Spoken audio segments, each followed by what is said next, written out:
Buenos días, muy buenos días. Palabra de Ingeniero, un programa del Consejo Departamental de Lima, del Colegio de Ingenieros del Perú, a través de Radio San Borja en los 91.1 de la frecuencia modulada en vivo y por internet. La página del Consejo Departamental www.rtvciblima.com. Ahí nos ven ustedes a través de la televisión, a través de www.radiosanborja.com. Bueno, reciban el cordial saludo del decano, el ingeniero Óscar Rafael Anyosa, en la dirección y producción del programa, la licenciada Silvia Rodríguez, Fernando Llamosas desde los micrófonos. Hoy, señoras y señores, vamos a comenzar con un tema que está en la noticia, que es la licitación del lote 192. Es el principal lote petrolero de nuestro país con reservas probadas de 134 millones de barriles, bueno, cuyas bases fueron lanzadas el 14 de mayo último, pero fue declarada desierta ante el desinterés de los tres operadores privados, incluso de Plus Petrol, el actual operador. Los otros fueron Pacific, Rubiales y Perenco, que calificaron para dialogar al respecto. Ya tenemos en cabina al ingeniero decano del Colegio de Ingenieros del Perú, ingeniero Carlos Herrera Descalzi, exministro de Energía y Minas.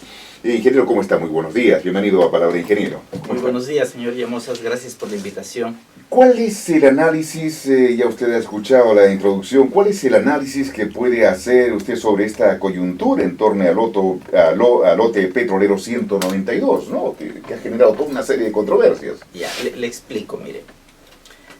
El lote en estos momentos está en producción.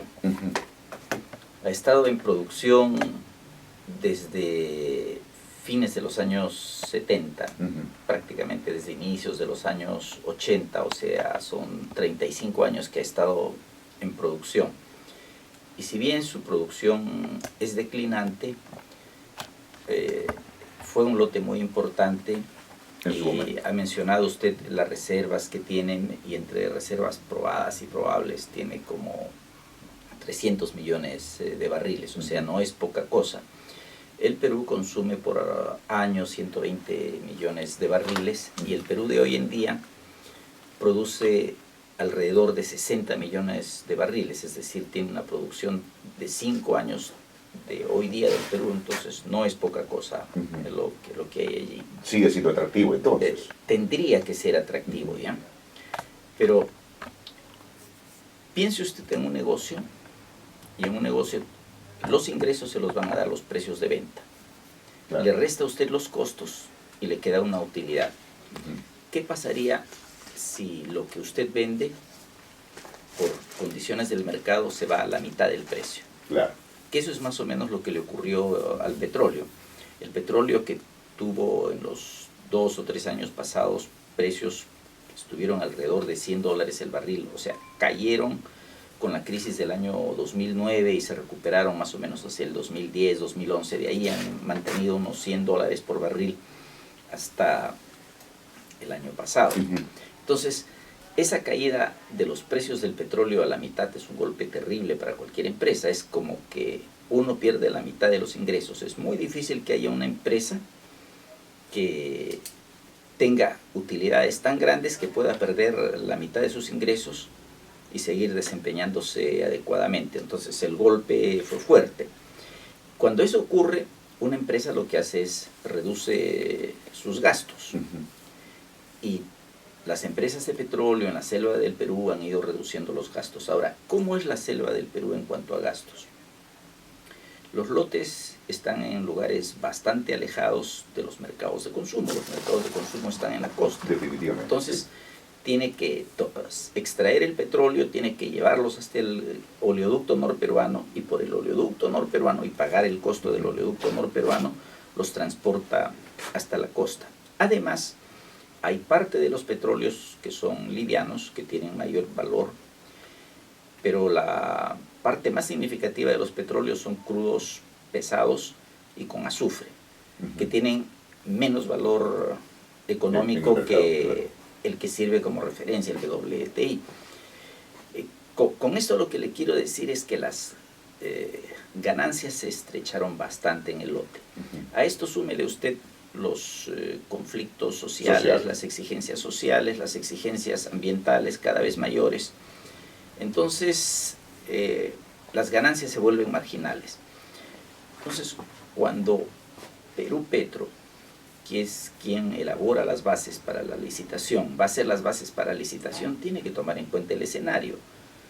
Entonces, no le puede poner condiciones de cuando el petróleo estaba a $100 el barril, para un concurso de cuando el petróleo está a $50 el barril. De que han habido interesados, claro que los han habido. Pluspetrol ha tratado de permanecer porque con todos los avatares que ha tenido, ha sido negocio. Perenco y el Pacific Rubiales no han comprado las bases por deporte. Presentar una oferta cuesta dinero, porque uno tiene que obtener información, hacer sus cálculos, elaborar todo un proyecto para saber cuánto dinero va a ofrecer por ese proyecto, sobre lo cual ventaja si tiene Pluspetrol, que lo conoce bien. Entonces, si las tres empresas han estado allí, es porque tienen interés. Lo que pasa es que las bases se han salido de la realidad y han puesto exigencias tan grandes que ninguna de las empresas lo considera rentable bajo esas condiciones de las bases. Claro, ingeniero Vera, es cierto lo que usted nos dice, ¿no? Claro, usted ha mencionado más o menos el problema social, que también es otro problema que es determinante para que estas empresas inviertan, ¿no? Donde voy a encontrar lleno de conflictos, pues simplemente mejor me retiro y me voy a otra parte para invertir en otro país, ¿no? Sin duda. Pero ¿qué le espera este problema, los problemas sociales y algo más? ¿Qué es lo que ya estamos casi a un año, menos de un año de que termine este gobierno? Prácticamente ya no hay mucho margen de acción. Le digo, mire, a comienzos del gobierno, uno de los tantos puntos que había en agenda en el sector de energía y minas era la renovación de los contratos petroleros. Y usted lo vio de cerca como ministro, ¿no? Sí, pero antes de asumir la cartera, antes de saber que iba a asumir la cartera, o sea, haciéndolo para quien quiera que fuese que tuviese que asumir la cartera en esos momentos, el tema se veía y había que marcar una política, había que tener un rumbo. Entonces, ¿cuál era el rumbo en esos momentos? Era necesario potenciar a Petroperú. ¿Hasta qué límite?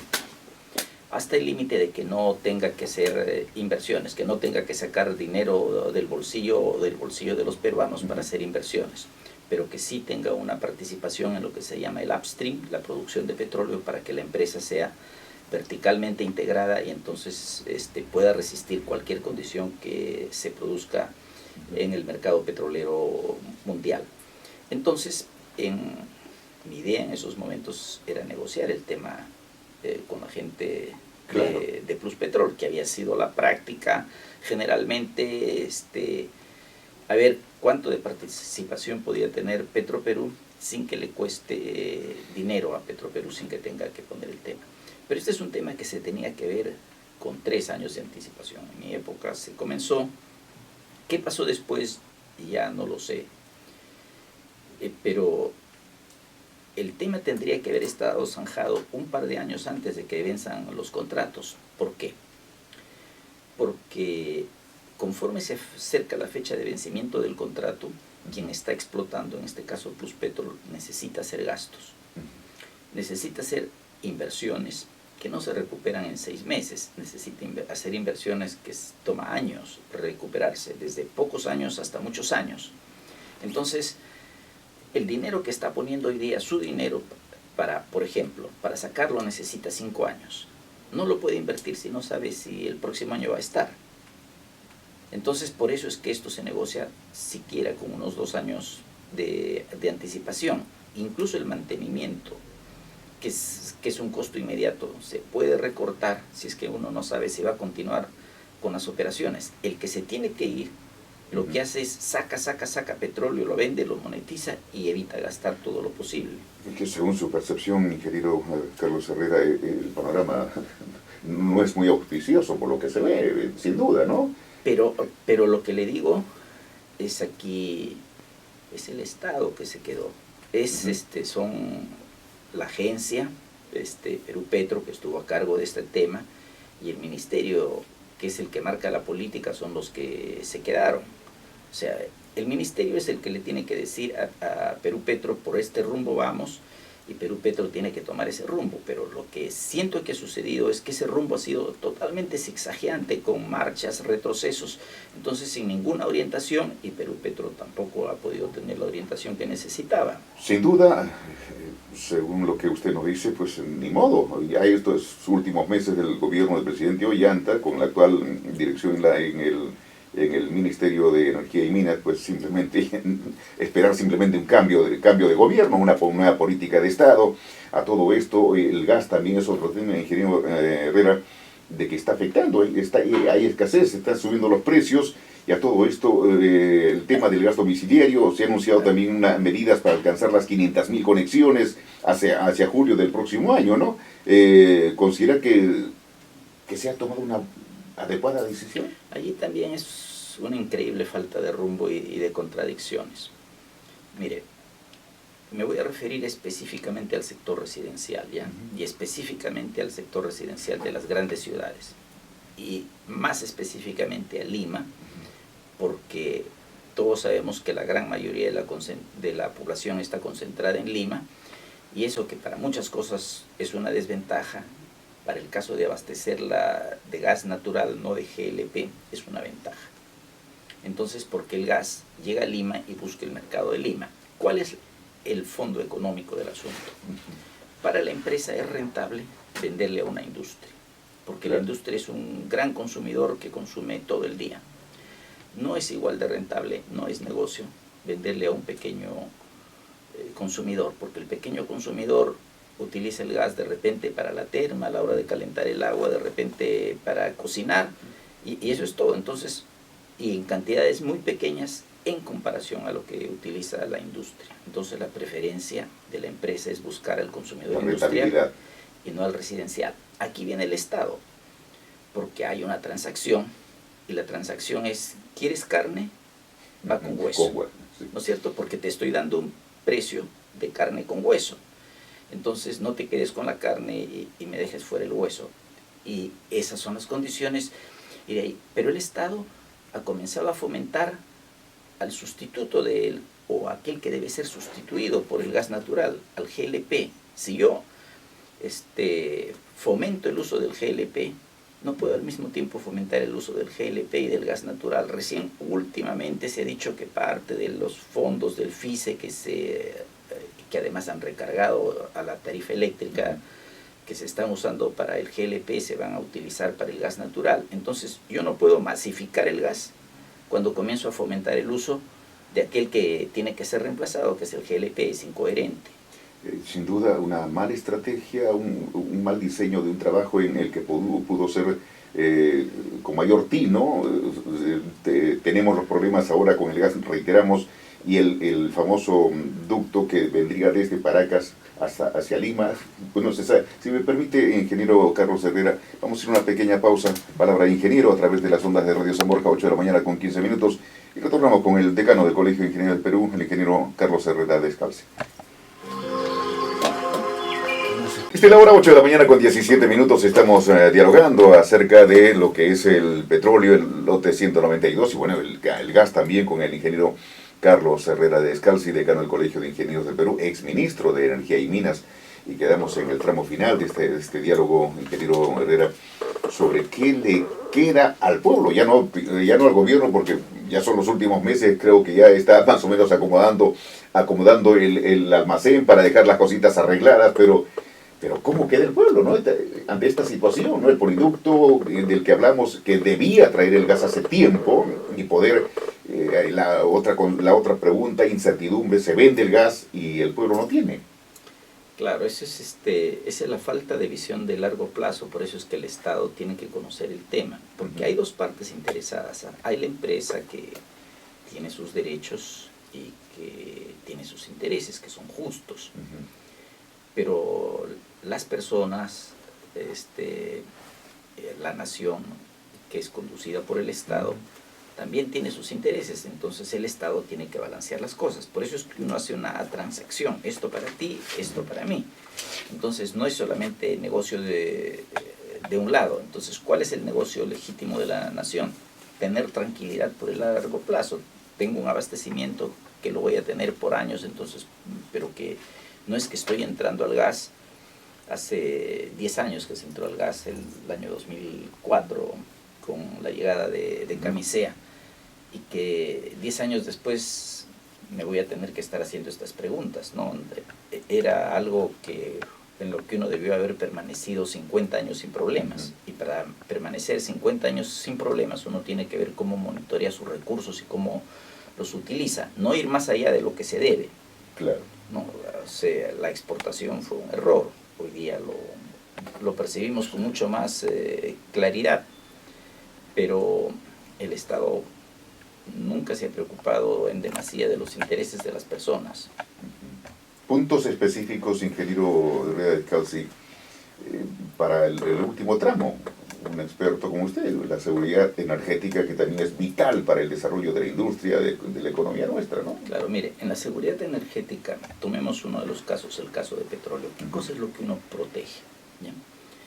El petróleo está concentrado en áreas que son siempre políticamente explosivas, porque el petróleo está así, no es porque la naturaleza de las áreas sea así, sino que como hay petróleo en esa zona y el petróleo da muchísimo poder, entonces hay luchas muy fuertes por capturar ese poder, y a esas luchas no solamente intervienen factores internos, sino también factores externos, es decir, fuera del país, que les interesa el tema. Entonces esas áreas se vuelven áreas conflictivas, y lo hemos vivido por varios años. Si hay un conflicto allá, un conflicto ajeno totalmente al Perú, uno se puede encontrar en un día con que cortaron el suministro por cualquier razón que hubo. Entonces digo, ¿y yo cómo quedo? Entonces tengo que tener algo de mi parte para que la situación no sea tan crítica. ¿Qué cosas necesito tener? Una producción de petróleo y una refinería. Entonces, en el caso del Perú, lo emblemático es, como producción de petróleo, el lote 192. Hemos conversado la situación en la que está en estos momentos, ¿no? Preocupante. Y como refinería la de Talara. Entonces, no tendría mucho sentido invertir un montón de dinero en la refinería si es que uno no tiene al mismo tiempo la producción. Es como comprar una vajilla hermosa cuando no hay que ponerle al plato, ¿no? Definitivamente. O sea, en el concepto de seguridad energética tienen que ir ambos y tienen que ir balanceados. Producción, garantizar una cantidad de producción, y tener la refinería para que uno convierta el crudo, por decirlo, en gasolina o en diésel, ¿no? Bien, ingeniero Carlos Herrera de Calci, bueno, el panorama no es para sonreír, definitivamente en el plano de tanto el petróleo como el gas. Ya ayer han salido las noticias de que no hay gas, está subiendo de precio, y que nos espera, ¿no? Y sin duda, el toque de alarma, a diferencia de otros países en donde la explotación del petróleo es mucho más elevado, Ecuador, Colombia, países vecinos cercanos, y que nosotros tenemos todo que podríamos estar, digamos, tomando. Podríamos estar en una situación parecida a la de ellos, ¿no? Sí, sin duda. ¿Qué nos falta? Simplemente, claro, decisión política. Ingeniero Herrera de Calci, gracias por estar con nosotros. Gracias, señor Hermoso. Bien, gracias. Vamos, una pequeña pausita, 8 de la mañana con 22 minutos, es palabra de ingeniero.